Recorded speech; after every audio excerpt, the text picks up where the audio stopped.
오늘 같이 나누실 말씀은 구약성경 사사기 14장 1절부터 9절 말씀까지입니다. 구약성경 사사기 14장 1절부터 9절 말씀까지입니다. 같이 한 목소리로 읽겠습니다. 시작.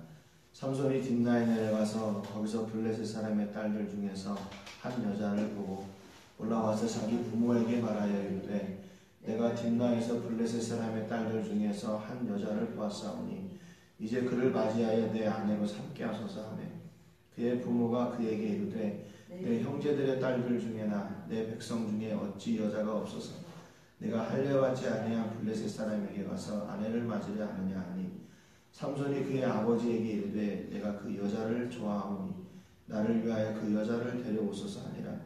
그때 블레셋 사람이 이스라엘을 다스린 까닭에 삼손이 틈을 따서 블레셋 사람을 치려 함이었으나 그의 부모는 이 일이 여호와께로부터 나온 것인 줄은 알지 못하였더라. 삼손이 그의 부모와 함께 딥나에 내려가 딥나의 포도원에 이른즉 젊은 사자가 그를 보고 소리 지르는지라. 여호와에게 삼손에게 강하게 임하니 그가 손에 아무것도 없이 그 사자를 염소 새끼를 찢는 것 같이 찢었으나 그는 자기가 행한 일을 부모에게 알리지 아니하였더라. 그가 내려가서 그 여자와 말하니 그 여자가 삼손의 눈에 들었더라. 얼마 후에 삼손이 그 여자를 맞이하려고 다시 가다가 돌이켜 그 사자의 주검을 본즉 사자의 몸에 벌떼와 꿀이 있는지라. 손으로 그 꿀을 떠서 걸어가며 먹고 그의 부모에게 이르러 그들에게 그것을 들여서 먹게 하였으나 그 꿀을 사자의 몸에서 떠왔다고는 알리지 아니하였더라. 아멘. 어제 말씀을 통해서 이제 마노아와 그의 아내가 정확하게 자기들에게 말씀하신 분이 하나님의 사자인 것을 기적을 통해 이제 그들이 보게 되었다, 이렇게 말씀을 드렸고, 실제로 이제 그들이 삼손이라는 아들을 얻게 되었고, 그가 자라면서 하나님께서 그에게 복을 주시고 하나님의 영이 그를 움직이셨다, 이렇게 말씀을 드렸습니다. 그러니까 말씀대로 성장을 하니까 그가 당연히 복을 누리게 되는 거죠. 이제 오늘 14장의 본문에 이렇게 보면 삼손의 모습은 조금 다르게 이렇게 산다고 해야 되나요? 다르게 사는 것을 좀 볼 수가 있어요. 1절, 2절을 보니까 삼손이 블레셋 여자를 보고 그 블레셋 여자와 결혼하겠다, 이렇게 자기 부모에게 이야기합니다. 하나님께서 금지하는 것 중에 하나가 뭐였냐면 이방인과의 결혼이죠. 가나안에 들어가서 그 땅 가운데서 이방인과 결혼하지 말고 또 이방의 우상을 섬기지 말아라. 그것이 이제 이스라엘 백성들에게 주신 명령이었는데, 삼손이 딥나에 있는 한 여인을 보고 그 여인을 자기 아내로 맞이하겠다고 이제 자기 부모들에게 이야기합니다. 그런데 이제 부모들이 그 소리를 들으니까 얼마나 깜짝 놀라겠습니까? 3절에 보니까 그의 부모가 그에게 이르되 내 형제들의 딸들 중에나 내 백성 중에 어찌 여자가 없어서 네가 할례받지 아니한 블레셋 사람에게 가서 아내를 맞으려 하느냐, 이렇게 자기 아들 삼손을 이렇게 나무랍니다. 야, 너 나시린이 돼가지고 어떻게 그럴 수 있어? 하나님의 백성한테 그럴 수 있어?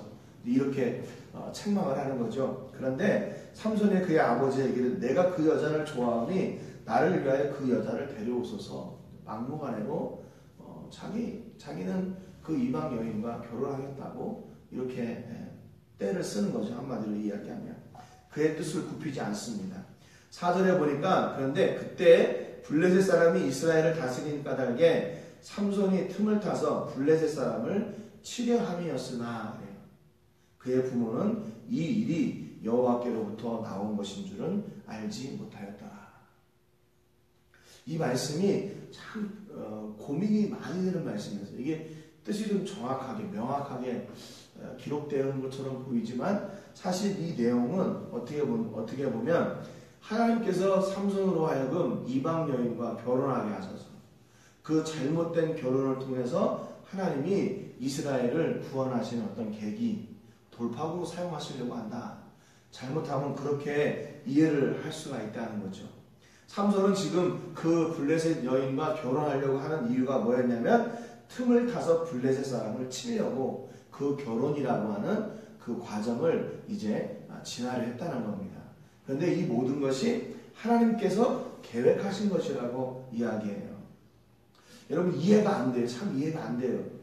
그렇잖아요. 호세아서에도 보면 호세아 1장 2절에도 그런 말씀이 있어요.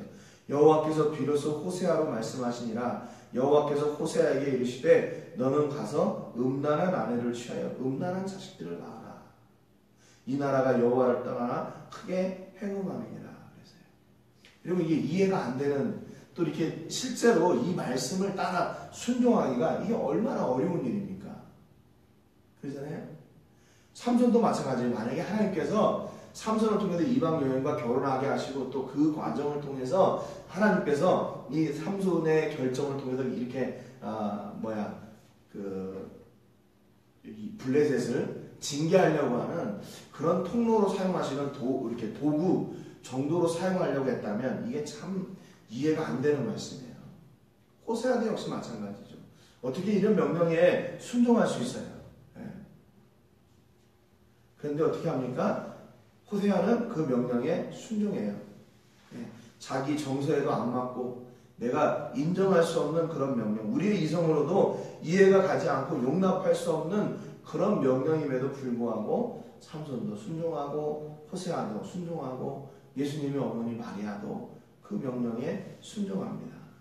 근데 중요한 것은 이게 하나님께로부터 이 일이 나왔다는 말이 무슨 얘기냐면요, 이렇게 받아들여야 될 것 같아요. 분명히 하나님께서 그 일을 이루시려고 계획하신 거거든요. 그런데 무엇을 통해서 그 일을 이루시냐면 삼손의 선택과 결정을 통해서 이루어 가세요. 삼손의 선택과 결정을 통해서. 그러니까 하나님께서 아담과 하와의 타락을 그냥 허락하신 것처럼 삼손의 그 잘못된 결정을 허락하시는 거예요. 그런데 그 잘못된 결정을 통해서 하나님의 일을 이루어 가신다는 겁니다. 그러니까 이 삼손이 어떤 위치에 있었냐면 바른 결정을 통해서 블레셋을 징계할 수도 있었다는 얘기예요. 그런데 삼손이 그 잘못된 결정을 지금 해나가고 있는 거예요. 여러분 이 사사기 14장부터 끝까지 그 삼손의 마지막 최후까지 이 성경의 기록을 보면요, 하나님의 뜻은 어떻게 되냐면 계속해서 하나님의 뜻은 이루어져요. 그런데 어떻게 되면 삼손의 삶은 계속해서 타락해 나가요. 왜? 하나님이 그의 삶의 결정을 존중하시기 때문에 그래요. 삼손의 그 결정을 통해서 하나님께서 그 일을 이루시고 삼손의 결정을 하나님께서 존중하시기 때문에 그래요. 우리를 로봇과 같이 만들지 않으셨다는 겁니다. 하나님께서 삼손을 통해 이스라엘을 구원하시려고 딱 이렇게 앉아가지고 조정관에 앉아가지고 야 너 이렇게 해가지고 이렇게 해가지고 이렇게, 그게 아니라 하나님의 계획은 삼손이 결정하는 그 결정을 통해서 하나님의 뜻을 이루어가는 거예요. 여러분 그렇기 때문에 우리가 어떤 삶을 결정하느냐, 이 결정의 순간 그 선택이 너무나 중요해요. 그렇기 때문에 우리가 기도하고 결정해야 되는 거예요. 기도하고 결정해야 돼요. 삼손이 그 딥나의 여인을 사모했던지 아니면 뭐 어떤 그 자기가 이 기회를 통해서 이제 블레셋을 내가 한번 이렇게 해야겠다라고 결정을 내렸다면 이 방법이 아니고 다른 방법도 있을 수 있다는 얘기예요. 있을 수 있어요. 그러니까 지금 삼손이 만나는 그 과정들이 뭐냐면요, 다 어거지스러운 그런 일들이 일어나요. 삼손 앞에. 그러니까 다른 사사들처럼 그냥 그 백성들을 모아가지고 딱 정면 대결해가지고 하는 게 아니라 이 결혼이라는 그 선택을 해가지고 가니까 계속 그 안에서 어거지 일들이 일어납니다. 여러분 그러니까 우리 삶 가운데서 이 삼손과 같이 하나님께서 때로는 우리가 잘못 선택하는 것을요 기다려주시고 인정하실 때가 있어요. 여러분 그것은 무슨 얘기냐, 그것이 우리가 정당하게 선택한 잘했다는 것을 하나님이 인정하시냐? 아니요, 그러지 않을 수도 있다는 겁니다. 안타까운 조금 이렇게 아쉬운 부분이에요. 이 부분이. 네. 하나님께서 물론 삼손을 통해 일하시는데 이렇게 잘못된 결정을 통해 일하심이 아니라 정말로 잘된 정당한 바른 결정을 통해 일하셨더라면, 그 일이 이루어졌더라면 얼마나 더 아름다웠을까 하는 그런 생각을 해봅니다.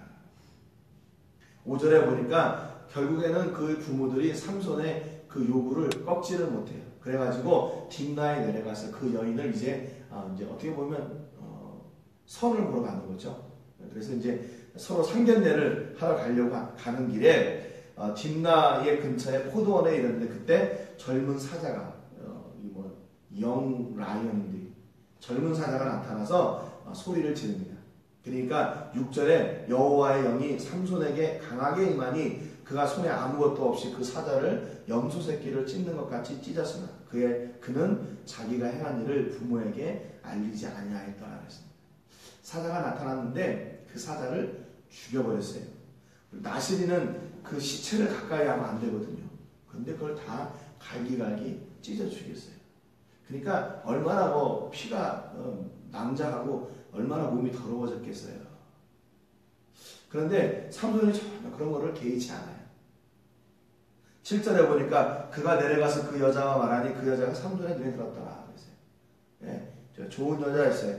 그래서 이 여자를 내 아내로 맞이했으면 좋겠다. 그렇게 결정을 했습니다. 그러고 나서 이제 얼마 후에 다시 그 여인을 정식으로 이제 아내로 맞이하려고 다시 내려가는 길에 8절에 보니까 삼손이 그 여자를 맞이하려고 다시 가다가 돌이켜 그 사자의 주검을 본즉 사자의 몸에 벌떼와 뿔이 있는지라 그랬어요. 여러분 지금도 이 모습도 역시 마찬가지예요. 삼손이 그 시체가 있다는 사실을 알고 있다는 그 주검이 있다는 것을 알고 있다면 그 길을 벗어났어야 돼요.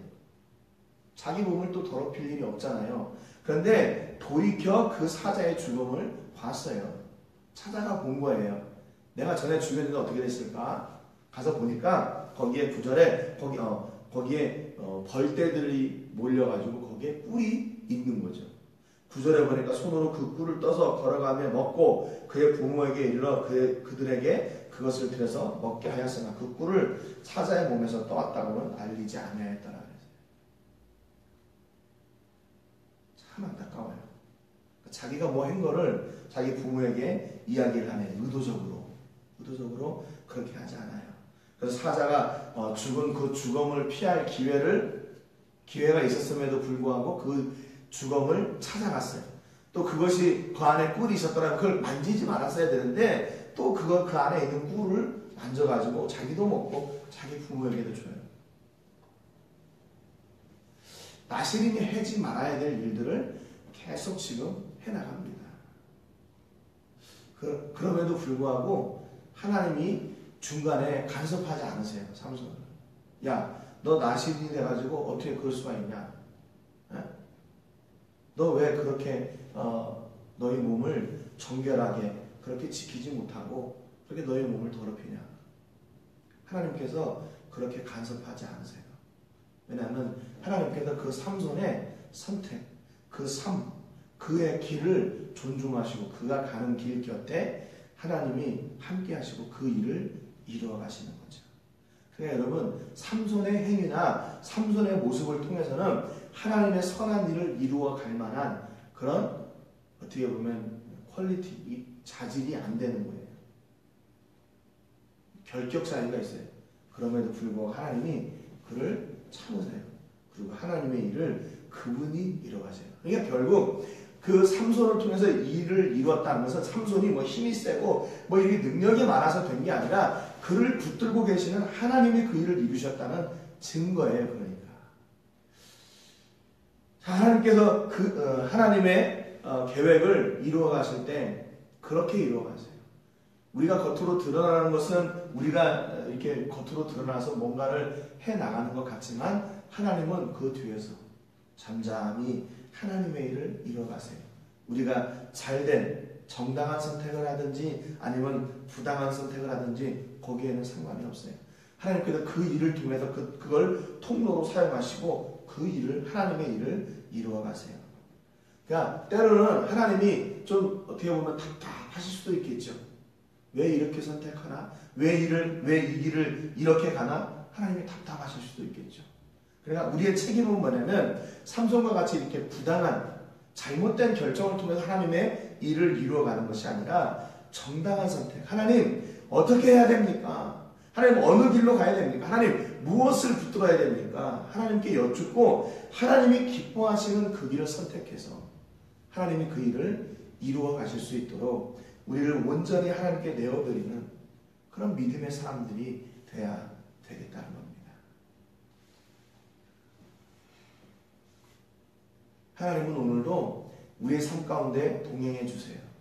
그러나 때로는 우리가 곁길로 갈 때도 침묵하실 수도 있어요. 여러분, 그렇다면 그것은 우리의 길을 인정하는 것이 아니라 하나님이 그냥 기다리실 뿐이에요. 오늘도 우리에게 기회를 주시는 거죠. 기회를 주시는 거예요.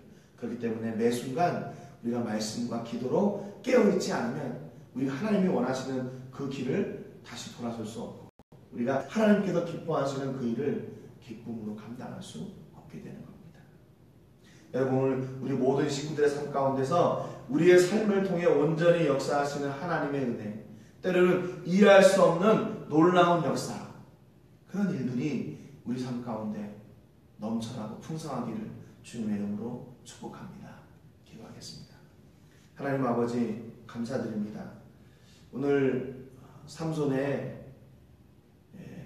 말씀을 통해서 그가 잘못된 선택을 해감해도 하나님의 역사는 이루어져 가고 있다는 것을 저희가 봅니다. 하나님, 바라옵기는 우리가 우리 삶을 선택하고 결정할 때 하나님께 여쭙고 아무리 작은 것이라 할지라도 하나님께서 기뻐하시는 그 길을 우리가 나갈 수 있도록 은혜 베풀어 주시기를 간절히 바라고 원합니다.